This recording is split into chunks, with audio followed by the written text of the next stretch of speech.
Morning, everybody. This is the House Appropriations Committee. It is Thursday, March 13th, 2025. It's just after 10 o'clock. We are going to do a little check-in as we're working on the FY26 budget. So this is kind of a chance to regroup and make sure everybody has what they need. Just to let the committee and everybody else who's interested know, we have a bill that we're going to look at at 1 o'clock, which is H219, and act relating to creating a family support pilot program for incarcerated parents and guardians. And then at 1:30, Emily Byrne and James Duffy from Joint Fiscal are going to come and talk about the ADS billing thing. That's that $15 million that we're all still trying to, I'm still trying to figure out anyway. So we also will have more bills coming in. Our fabulous clerk, Betsy Ann Rask, sends to the chair of appropriations and the chair of ways and means every year. She does this tracking bill for crossover, tracking spreadsheet. I love spreadsheets. Have I ever mentioned that? Anyway, so she keeps just keeping track of what's going where and when things are going to get done. So the good news is that last year this was many, many pages long, and so far this year it's 2.5 pages, and not all of them are for us. But we will have some bills coming in, and we'll take them up as we get them and see what we have to do. When I read through them this morning, a lot of them are per diems. So the ones that are per diems, I think were pretty easy, assuming that I get air traffic control says go ahead. I think those we can go ahead on. It's the other ones that have more money that we'll have to sort of hold and figure out how we're going to do that. So we won't vote on them as soon as they come in. We may hear about them and vote later, or we may just hold them and hear and vote at the same time. But as they come in, take a look at them yourself, and so you're at least a little bit familiar with them. When we vote in here, we're really not voting on the policy and whether we like the bill or not. We are voting on the money. And that's kind of weird. It's a weird thing. So you might vote one way here and a different way on the floor. It can get a little muddled sometimes. Sometimes it doesn't work. But in general, we try to say, does the money make sense for this thing? So, Jim, add to that. Sorry. You're correct. We need to follow the money, but sometimes money is a policy choice because Right. you're putting money here That's right. versus putting it somewhere That's right. else. So I can't help myself sometimes. And we may go there, but we also aren't going to rehash the whole bill to the policy committee. I understand. So we can, and it may be that we can't do that, but if as much as we can try to separate the two, we're also in a really tough, budget year. So we will be, I'm already looking at that with an eye to, how much and can we do that? So anyway, so that's where we are. I don't know if we're getting any bills today. I'll take a look at the calendar. But I want to check in to see if either anybody has anything more they want to close or any updates about things. I know, Tom, you learned some stuff since we last met. You wanted to share with the committee. We've got to crack open the things that we closed yesterday in some of the agricultural department did last night. Well, I guess it happened last week. The USDA terminated the Local Food Purchase Assistance Program, which is we received I just talked to Abby Willing at agriculture this morning. So we received $1.7 million in federal funds for that program. There's other programs that were affected as well. So without going into gross detail on programs we're talking about, but they are programs that help fund schools or get fresh local food from local farmers to schools, as well as childcare.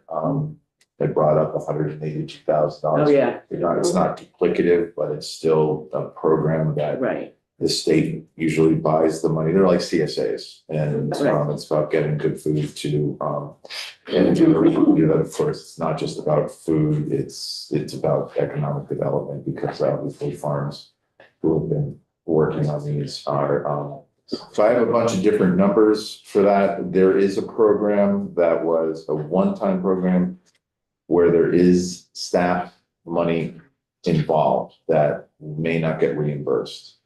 So they're sending me more information. The 1.7 in these programs are not, there's no administrative costs to them because there's no administrative costs assigned to that money because it's just the staff are required to do it as a normal business. But yeah, these are all food. This is all food going to schools, going to people at risk. And it's paying our farmers, our local farmers. Of course, there are programs, and we've talked about crop cash in that same vein, working lands in that same vein of, yeah, working lands is what they call a signature program of Vermont's to help promote all of the agricultural stuff that it promotes. They're on the books for $1 million this year. They got 1+3 last year. No, they got 1+3 2 years ago. Yeah. Didn't ask for anything last year because the staffing was, they couldn't really run the program, but they're asking for $2 million this year. But it's all part of the same. It's all part of the same shortages of stuff that we'll hear from everybody else. Like, well, Working Lands has $2 million for grants, and they have $16 million or more. It's true with everything we do, right? But at any rate, so that's just I think that's just a kind of a crack in the federal government's planned chaos to, make our work more difficult. So that's the first thing that we kind of know can affect our budget. So, and keep Maria apprised of whatever needs to happen if you get numbers that we have to change. When I get stuff from them, I'll share it with you. Okay, thank you. That would be great. Yeah. Okay. The agencies will be our source of information on anything that flows down in that way. Is there any? I would start with what you read. I read about this. Right. I didn't get anything from them until I accused them and asked for information. You didn't talk to the secretary. You did after. I sent an email to the secretary, his admin assistant, to the people that I knew at Ag, and got more responses. The secretary is very frugal with his words, but he helped me. He pointed me in the direction that I needed to go into, and that was. But that came from me asking them. So if there's things, I would say that you're not going to get it. Nobody's going to call you and say this is happening. It may happen. I mean, Adam might come in because he's heard something, but I don't, and you're not required to read every newspaper to figure out what's going on. But if you come across something, follow it up, because if it's gonna, they may not know, or they may know and haven't thought that they need to actually let us know. All of those things. So on that line, thank you for researching that, because I heard a bit on the news this morning. And I was thinking oddities, and maybe it affected the food bank and stuff, but it's good to know what it is. But having said that, I assume in their budget area that we had already checked off that there's in the federal column 1.7 million somewhere.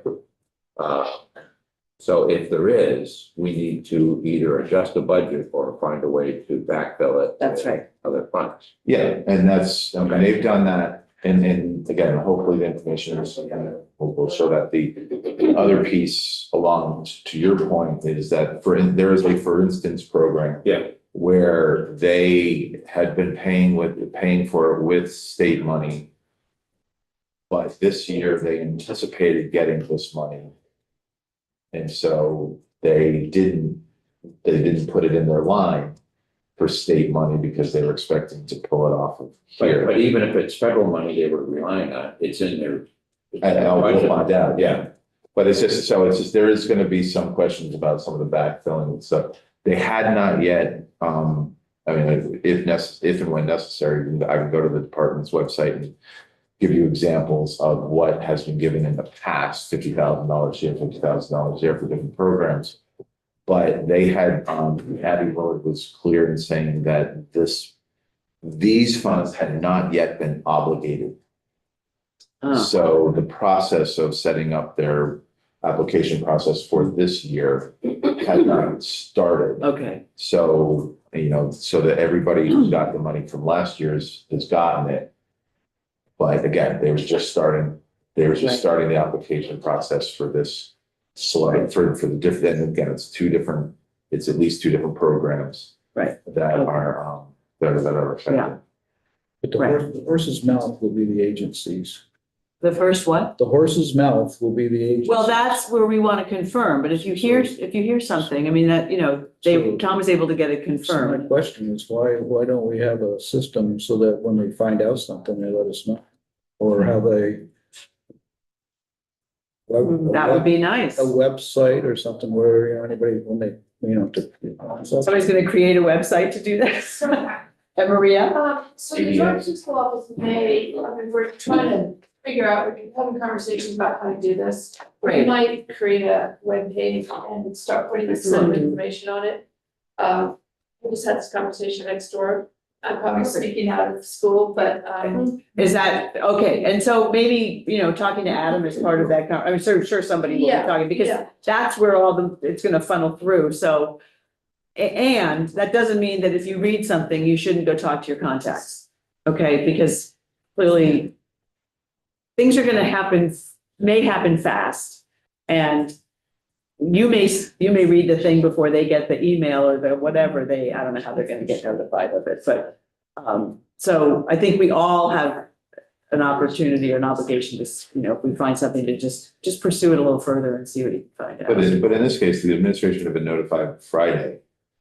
And they actually have done, again, what they're gonna share with me is, they got that notification, they were all assigned to tell us what it means. So we should be Yeah. getting that, but again, that wasn't. Take them a little while to figure it out too. You can't expect if the word comes down today that they're gonna know exactly how that's gonna impact. Well, they may not know how to deal with it, but they could also confirm that it's happened, so then we also just know that. Yeah, what I've heard on the news is that it's like a food to plate kind of program that we've had for a while. And it affects the food bank piece that does food department. I don't think it's gonna affect all of the food banks. And we'll get the list, but yes, it's the concept. So, First things change, they've done things and then the next day they change back. well, yeah, it's whiplash, without a doubt. So we'll continue to do what we need to do. And follow through where you have to on those things. So, yes, Mike, and then Lynn, A small one. you wanna close? Sure, cool. So I don't know if I shared this already, but B 319, Office of Child Support. Is this a web report? Yeah.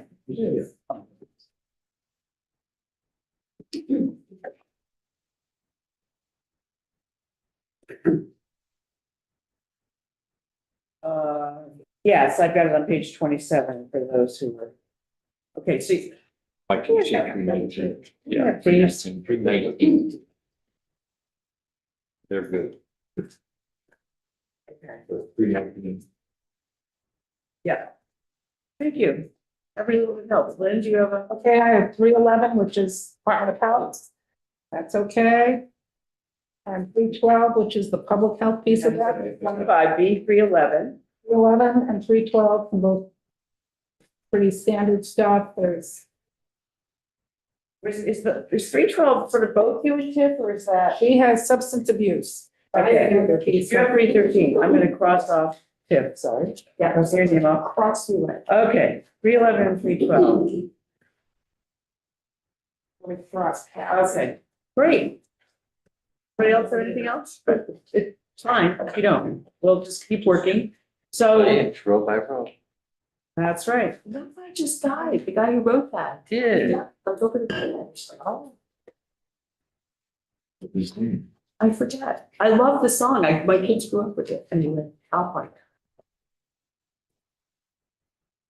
That's the truth. Anybody have anything else, Jim? No, but at some point, maybe we won't know yet.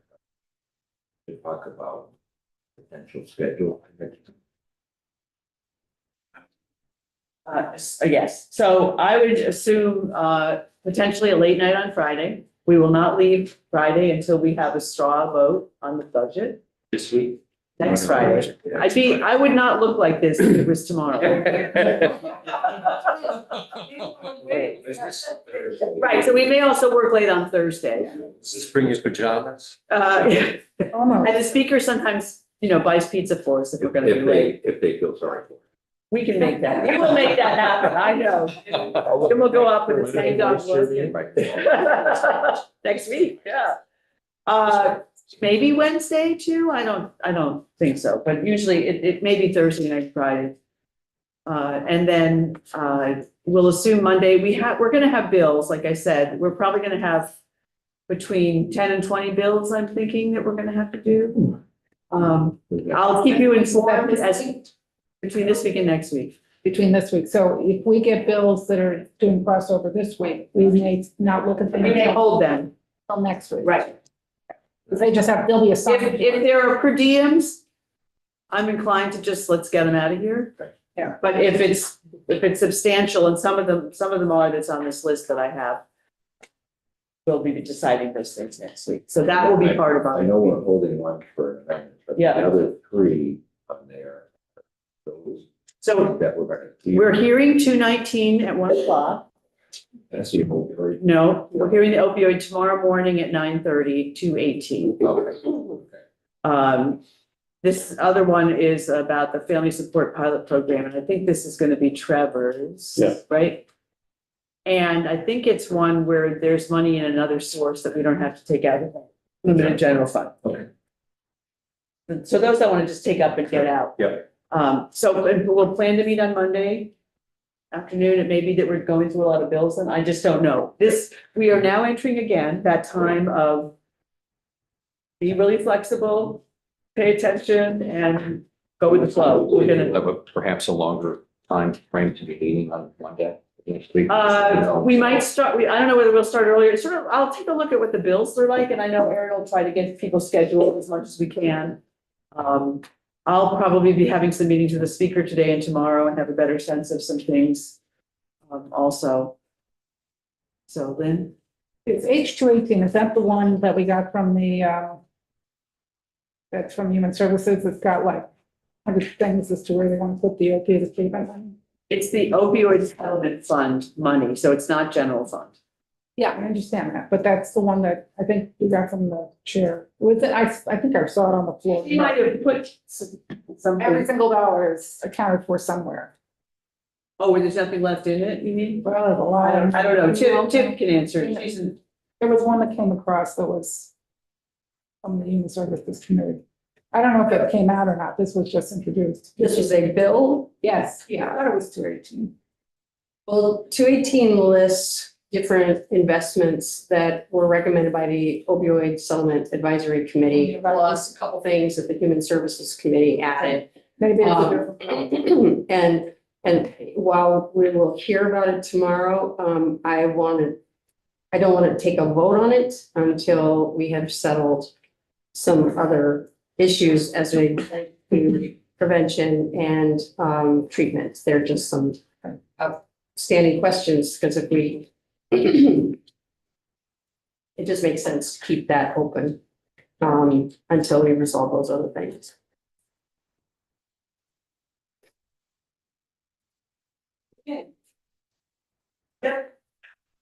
Close off 319 Office of Child Support. That's not the same as the child advocate, right? That's not. Okay. Child support people are those who go after, for lack of a better term, deadbeat children. Astonishing way to do this. They actually produce very well. Okay, thank you. I- Yeah, that's good. I mean, this is nothing's closed, decided till everything's decided, so that's good. Yeah, I mean, this is 11 million of federal funds, so.